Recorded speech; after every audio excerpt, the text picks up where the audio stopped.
Very good morning, students. How are you? I hope all of you will be fine. I am your science teacher and today I am going to teach you science of class 5th. And today we continue chapter 10, natural calamities. And today we discuss part 2nd. Now see in the book, this is your science book of class 5th. Now open chapter number 10. Now see here, this is the chapter number 10, natural calamities. Now open page number 97. So part 2nd, we will start part 2 here from earthquakes. earthquakes का मतलब होता है बच्चों भूकंप। देखो यहाँ पे आपको पिक्चर्स दिखाई दे रही हैं। ये अर्थक्वेक में जो हमारी प्रॉपर्टीज़ का नुकसान होता है यानी कि जो भी डिस्ट्रॉय होता है वो यहाँ पे देखो दिखाया गया है। बिल्डिंग की बिल्डिंग पूरी गिर चुकी हैं। ये देखो मकान टूट चुके हैं, सब गिर गए हैं। तो ये अर्थक्वेक के कारण होता है। तो हमारी बहुत सारी बिल्डिंग प्रॉपर्टी सब क्या हो जाती है, डैमेज हो जाती है, डिस्ट्रॉय हो जाती हैं। An earthquake is a sudden movement of a part of the earth surface. जो अर्थक्वेक यानी जो भूकंप होता है वो जो हमारी पृथ्वी की सतह होती है उसके अचानक हिलने से भूकंप आता है। It is caused by severe shock waves that travel through solid rocks from underground to the surface. और ये कब आता है? ये जब ज़मीन के अंदर अचानक से जो उनकी वेव्स होती हैं वो तेज़ हो जाती हैं। क्योंकि ज़मीन के अंदर क्या होता है, रॉक्स होती हैं, बड़े बड़े पहाड़ होते हैं, कंकड़ पत्थर बहुत सारे होते हैं, है ना। तो उनके अंदर जो वेव्स होती हैं जब वो बहुत तेज़ हो जाती हैं तो उनके तेज़ होने से हमारी जो अर्थ है वो हिलने लगती है और भूकंप आ जाता है। तो ये ज़मीन के अंदर से होता है। The point under the ground where the earthquake begins is called the focus. और ज़मीन के अंदर जिस पॉइंट से ये अर्थक्वेक स्टार्ट होता है यानी कि जो हमारी ज़मीन हिलनी शुरू होती है उस पॉइंट को हम फोकस कहते हैं। And the corresponding spot on the surface is called the AP centre. और वो सरफेस पर उसी पॉइंट को हम कहते हैं AP centre. During the Gujarat earthquake of 2001 Bhuj was the AP centre. 2001 में बच्चों गुजरात में एक भुज जगह है, वहाँ पर अर्थक्वेक आया था। तो जिस पॉइंट पर अर्थक्वेक आया था उसे कहा था एपी सेंटर। यानी कि जो भुज है वो क्या हुआ हमारा एपी सेंटर। यानी जिस जगह पर अर्थक्वेक आता है यानी कि हमारी ज़मीन हिलती है उस जगह को हमारे मतलब पृथ्वी के ऊपर उसे एपी सेंटर कहा जाता है। Sometimes the first big earthquake is followed by subsequent trimmers और मिल्डर्स earthquakes which are known as aftershocks। और जो सबसे बड़ा बच्चों अर्थक्वेक आया था उसे हम आफ्टरशॉक्स के नाम से जानते हैं, जो बहुत बड़ा होता है और ये अर्थक्वेक 2 से 3 डेज तक रहता है। They occur when the displaced rocks move back to their original place or release themselves। ये अर्थक्वेक जब होता है जब जो पत्थर होते हैं ज़मीन के अंदर वो अपनी जगह से जब आगे पीछे मूव करते हैं तो वहाँ पर ये अर्थक्वेक स्टार्ट हो जाना शुरू होता है। In the Kashmir earthquake of 2005 aftershocks were felt for many days. और जो 2005 में कश्मीर में जो भूकंप आया था वो लगभग कई दिनों तक रहा था, जिसे आफ्टर शॉक के नाम से जाना जाता है। क्योंकि आगे के कई दिनों तक हमारा जो भूकंप था वो लगातार आता रहा था। Earthquakes can also happen under the C.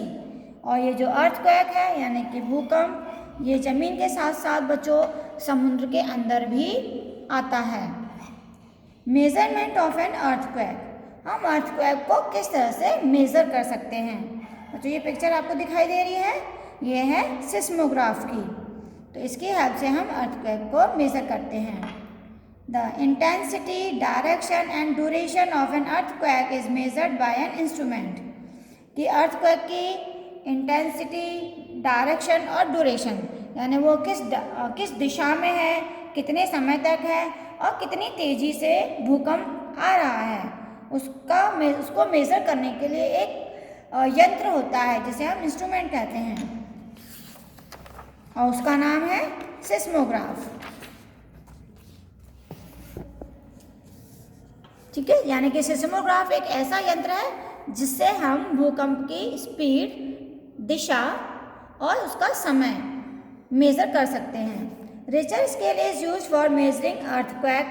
Richter scale में हम अर्थक्वेक को मेजर करने के लिए यूज़ करते हैं। When the measurement is 5 or more on the Richter scale, the magnitude of the earthquake is taken to be high.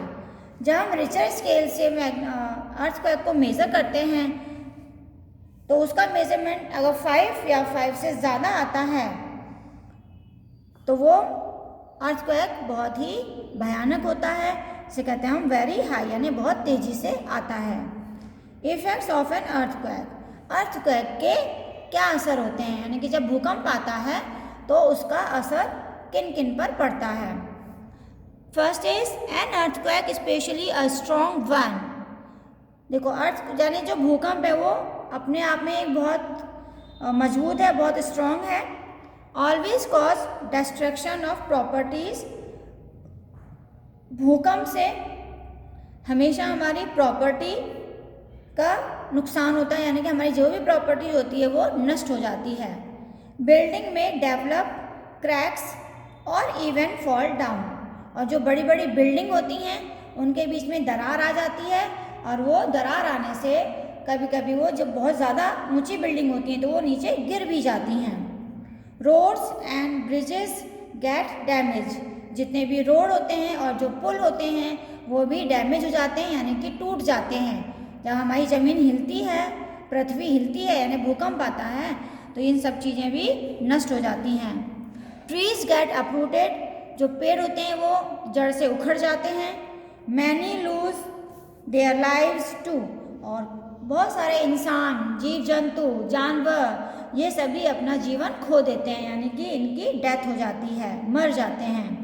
By getting trapped under heavy slabs that have fallen etcetera. और कैसे मर जाते हैं? क्योंकि जब भूकंप आता है तो मान लीजिए कोई पेड़ किसी जानवर के ऊपर गिर गया तो वो जानवर मर गया, या कोई इंसान जा रहा है, अचानक से बिल्डिंग, जब भूकंप आया तो बिल्डिंग गिर गई, और किसी भी भारी चीज़ के नीचे दबकर जो भी लिविंग थिंग्स हैं, इंसान, जानवर, जीव जंतु, सब मर जाते हैं। Second, an earthquake specially an undersea one can cause other disasters like tidal waves. जो समुद्र के अंदर भूकंप आता है तो उसमें जो लहरें होती हैं वो बहुत ज़्यादा हाई तक ऊंची आती हैं, जिससे भी बहुत ज़्यादा नुकसान होता है, जिसे हम डिजास्टर्स कहते हैं, आपदा कहते हैं। It can cause landslides and fires. अब भूकंप की वजह से जो बड़े बड़े पहाड़ होते हैं वो भी टूट के नीचे गिर जाते हैं और कभी कभी आग भी लग जाती है। Tidal waves. टाइडल वेव्स क्या होते हैं? Tsunami are popularly known as tidal waves. बच्चों, सुनामी नाम तो आपने सुना ही होगा, सुनामी को ही हम टाइडल वेव्स के नाम से जानते हैं। But they have nothing to do with tides. लेकिन वो टाइड्स के साथ कुछ नहीं करते हैं। These are called tidal waves. इन्हें हम टाइडल वेव्स इसलिए कहते हैं because they look like very high, क्योंकि उनकी जो लहरें होती हैं वो बहुत ऊंची ऊंची उठती हैं। In Japanese it means harbour waves. जापानी भाषा में हम उसे कहते हैं harbour waves. Landslides, undersea earthquake, volcanic eruption etcetera.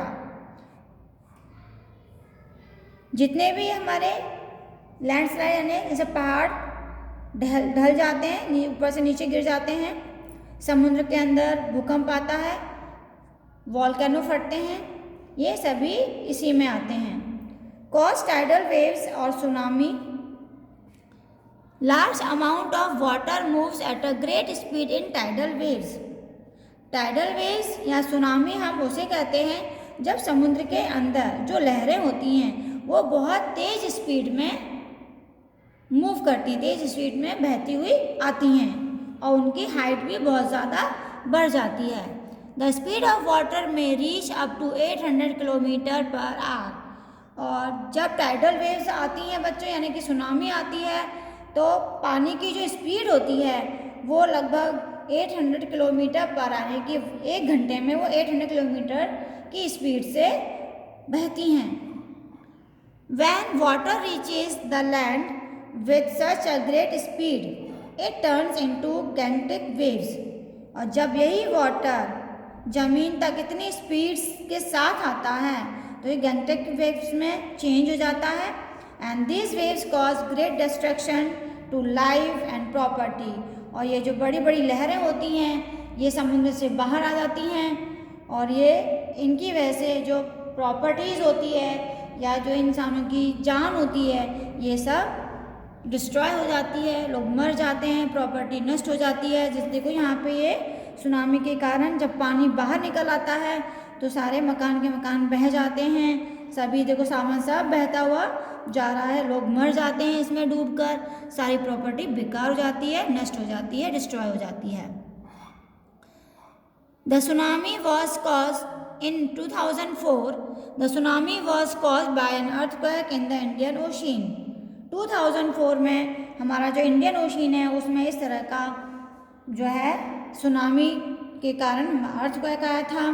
Almost 2 lakh people died in India. और इसके कारण हमारे इंडिया में 2 लाख पीपल लोग मर गए थे। Sri Lanka and Indonesia, the 2 lakh people जो थे इंडिया, श्रीलंका और इंडोनेशिया इनमें मर चुके थे क्योंकि ये जो हमारा सुनामी आया था वो इन 3 कंट्रीज़ में एक साथ आया था। At many places tsunami warning centers have been established to timely inform the people living in coastal areas about the forthcoming tsunami. This has to save many lives. कुछ जगहों पर तो सुनामी वार्निंग के सेंटर्स बनाए गए हैं जिससे कि टाइम रहते हुए उन्हें वार्निंग मिल जाती है, इंफॉर्मेशन मिल जाती है कि सुनामी आने वाली है, जिससे कि वो अपने जीवन को बचा सकते हैं। So now this chapter is completed. I hope you understand this chapter very well. So thank you, have a nice day.